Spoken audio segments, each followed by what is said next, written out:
y bienvenidos a un nuevo video.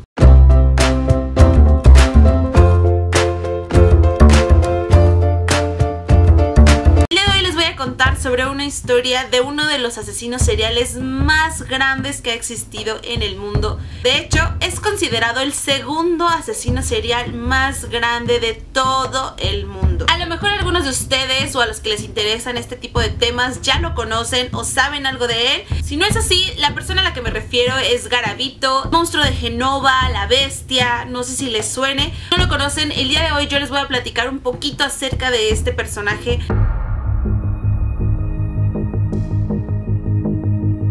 Esta historia empieza con Luis Alfredo Garavito, un personaje o esta persona que nace el 25 de enero de 1957 en Genova, Colombia. ¿Quién es esta persona o por qué es considerado uno de los asesinos seriales más grandes del mundo? Bueno, él asesinó, torturó y violó a más de 170 niños.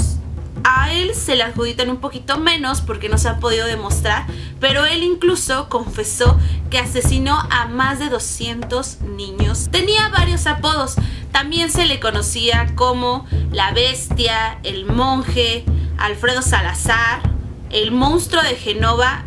Este brutal personaje tuvo una infancia un poco tormentosa. La verdad es que algo que yo creo que caracteriza a todos estos personajes es que tienen una vida en lo particular muy difícil, con violaciones, padres agresivos, alcohol, etc. Bueno, él no fue la excepción. Su padre era una persona muy violenta, golpeaba mucho a su madre, era el mayor de 7 hermanos y se dice que fue violado por un familiar o una persona muy cercana a la familia en el año de 1970. Él estudió solamente hasta el 5º año de primaria y en su infancia había una situación muy delicada en Colombia.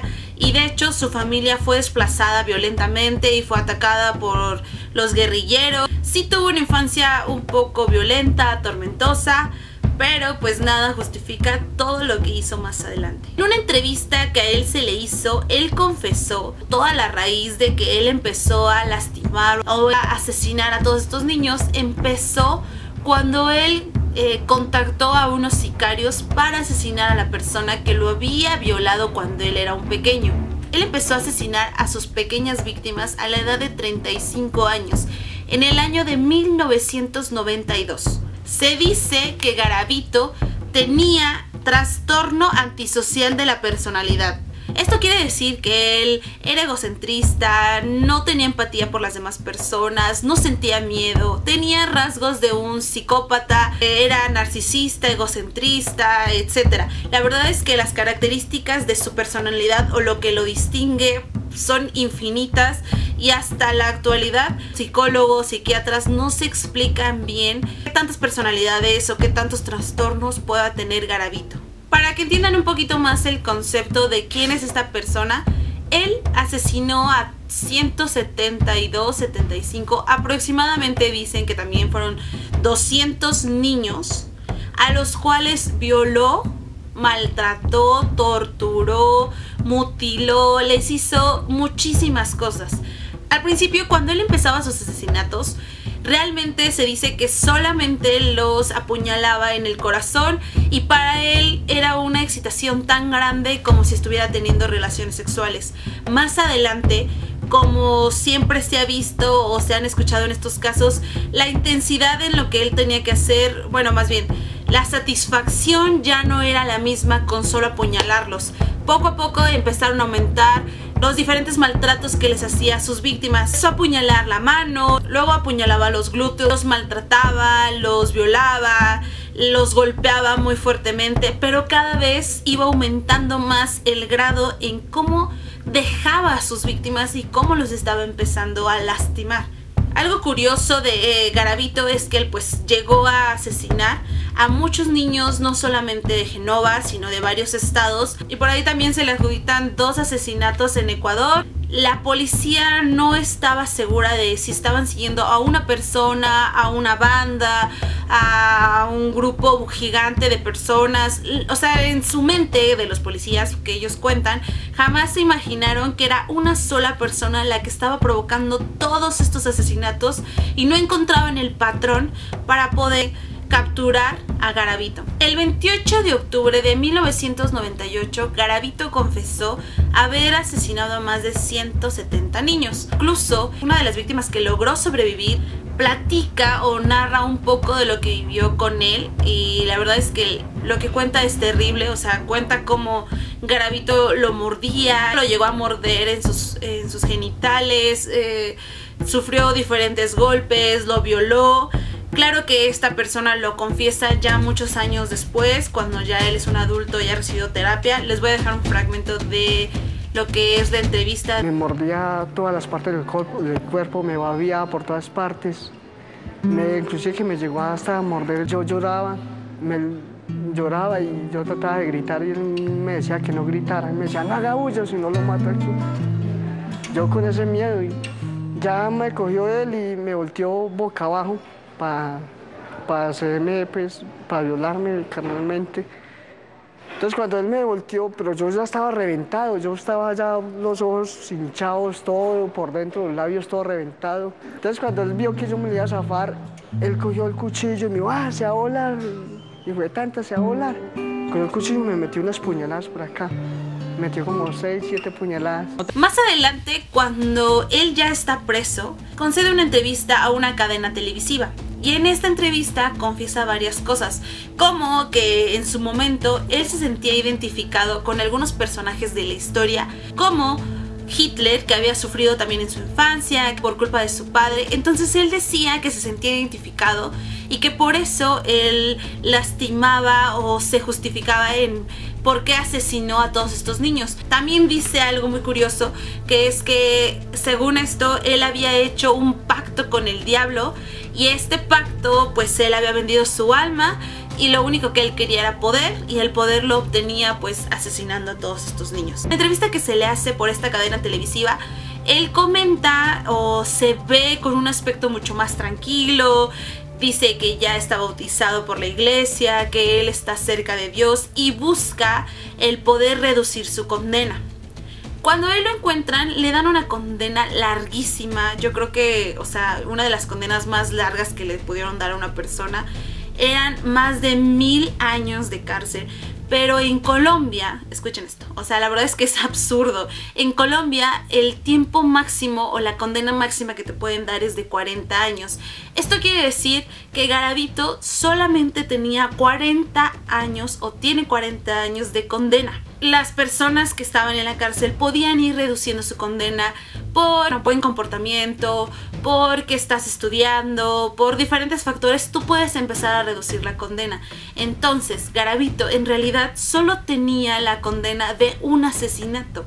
Se dice que en el año 2023 podría salir libre, todo porque pues la reducción de la condena la pudo llevar a cabo poco a poco por esta situación. Yo creo que la mayor información que puedes obtener sobre este caso es en la entrevista que se le realiza a Garavito por esta cadena televisiva. Realmente no hay muchos datos de cómo fue antes o cómo fue que atrapaba a sus víctimas. Él confiesa que muchas de sus víctimas eran niños de bajos recursos, niños que encontraba en las estaciones de autobuses, que les hablaba, les comentaba que quería platicar con ellos o les daba algo, les ofrecía dinero y lo acompañaban al hotel. Él confiesa que a varios niños los capturó en los semáforos, sabiendo él que muchas veces esos niños, precisamente por los bajos recursos o porque pues eran niños de la calle, no los iban a reclamar o la policía no les iba a dar tanta importancia. También en una parte él dice que pues buscó niños de clase media alta, a veces iba a las escuelas, buscaba ganarse la confianza de los niños y se los llevaba.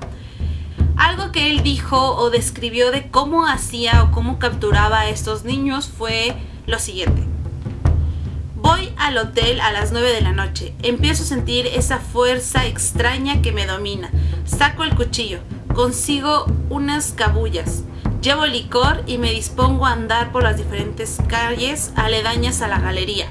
Había un niño llamado Julián Pinto cerca. Él estudiaba en el SENA, donde había ido a vender ambientadores el año pasado. Estaba vendiendo tintos. Le hablo. Lo convenzo para que me acompañe. Deja su termo y se va conmigo. Lo introduzco al cañaduzal. Lo amarro, lo acaricio y después lo violo. Julián Pinto grita. Lo acaricio. Él sigue gritando y posteriormente lo mato. Me acuerdo también de este niño por una situación. En ese sitio hay una cruz. Regreso para el pueblo y de un momento a otro siento una voz que me dice: eres un miserable, no vales nada. Regresé y miré lo que había hecho. En ese momento me arrodillé. Me arrepentí y enterré el cuchillo. También él confiesa que practicaba ritos satánicos con varios de los niños. Él empezó, según dice, a leer libros de esotería, de brujería negra, de todo este tipo de cosas, y que practicaba algunos ritos con los niños. Sin él saber ni tener ningún conocimiento, dice que lo hacía. Hay un documental que está específicamente enfocado a encontrar al niño llamado Luis Carlos Palacios. En una segunda entrevista que él concede después de la que tuvo con la televisora, le enseñan las fotos de este niño con los padres, obviamente con la esperanza de que diga que no lo conoce y que no sabe nada de él. Pues al ver las fotos, él hace esto.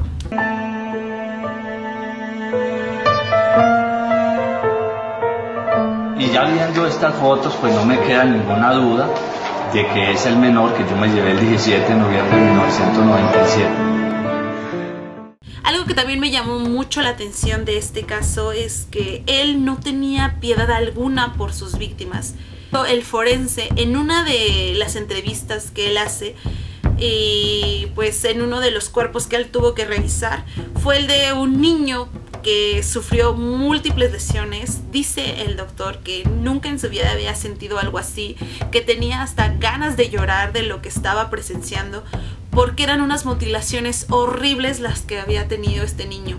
El niño tenía heridas, puñaladas, los genitales que llegaban hasta el ano, tenía heridas en los glúteos, en el pecho, en las manos, pero múltiples puñaladas, además de que lo mordió, lo lastimó y lo decapitó vivo al niño. No puedo imaginarme el dolor que sintió ese pequeño al morir. Una de las formas en que Garavito empezó a reducir también su condena fue confesando los lugares en donde él había enterrado a sus víctimas. Entonces las autoridades poco a poco fueron encontrando los cementerios de huesos y de cuerpos enteros con niños. Eran terrenos baldíos enteros con puros cuerpos, huesos de los niños.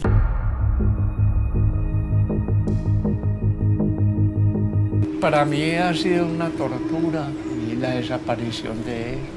Garavito señaló el lugar donde se podían encontrar los huesos. Sí, cuando lo cogieron, sí. Y ahí dicen que encontraron los huesos de mi hijo. Pero Carlos, el ADN es una prueba irrefutable. Eso para mí es una milonga. No creo. Esos son los restos de mi hijo, mamita. No puedo creer eso. No lo creo tampoco. Es una historia demasiado, creo que intensa, dolorosa, y que a pesar de esto, no puedo creer, creo que la conclusión más grande que yo quiero dar en esto es impresionante que una persona que lastimó, violó, maltrató e hizo tanto daño a las familias, a los niños, sobre todo a sus víctimas, tenga una condena máxima de 40 años y que pueda llegar a salir libre. Varios especialistas, no solo de Colombia, de Estados Unidos, de Europa, de todas partes del mundo, han dicho que la probabilidad de que él salga y reincida en sus asesinatos es alta. O sea, no hay forma de que él saliendo no vuelva a asesinar. Y bueno amigos, hasta aquí fue el video del día de hoy. La verdad es que no quise entrar mucho en detalle en todos los asesinatos. Es una lista gigante y y no hay tanta información en internet sobre él. Están las entrevistas completas en YouTube, se las voy a dejar en los enlaces de aquí abajo por si gustan verlas. Y les agradezco por haber visto este video. Les dejo nuestras redes sociales aquí para que vayan y nos sigan. También está aquí el botón de suscribirse para que se suscriban, le den like a este video, lo pongan en favoritos, hagan lo que ustedes quieran. Y pues si les gustó o si quieren que hable de algún otro caso, pónganmelo aquí abajo en los comentarios. Platíquenme si hay algún caso o algo que les llame mucho la atención. Yo lo puedo investigar y se los platico aquí en un video. Muchas gracias por haberme visto. Les mando muchos besos y nos vemos en la siguiente. Bye.